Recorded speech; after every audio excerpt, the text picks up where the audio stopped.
আসসালামু আলাইকুম। আমার শখের বাগান দেখুন থেকে যেটা দেখালাম ও দেখো আমি যে ধানগুলো আমি কাটছি কাটার বাদেও দেখো আবার ডেমি দে এগুলোরে আমি আবার পরীক্ষা করলাম, এগুলা নিয়ে আবার ড্রেন দিয়া হয়।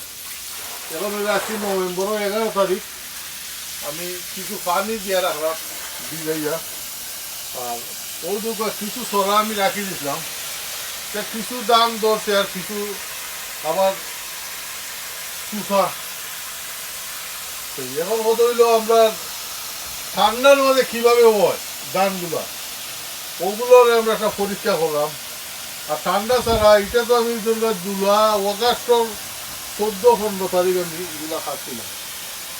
কাটার বাদে এখন আলহামদুলিল্লাহ যেটা পাইছি ও দেখুন এখনো আপনার দান আছে, এগুলো বেশি নাই, 2টা-4টে আছে। এখন ওইগুলো সুসো হয়ে গেছে ধানগুলো হয়েছে, ও দেখা সুসো হয়েছে। ও দেখুন ওদিকে আর আসছি আমি, এগুলো রাখি নিছি আমি রোহিতে, এগুলা আমি রোহিতে রাখছি।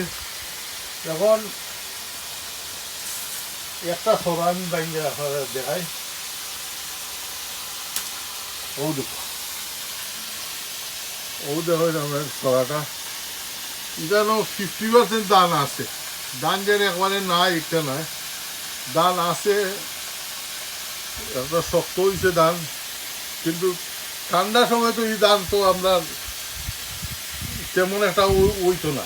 এদের এটা পরীক্ষা নিরীক্ষা করা হোক, আগামী বছর ইনশাল্লাহ আপনারা এই দানটা আমি দেখাইমু ইনশাল্লাহ। এই যে এই 3 বছরে যে একটা এক্সপিরিয়েন্স নিলাম এগুলা থাকি আগামীতে আরো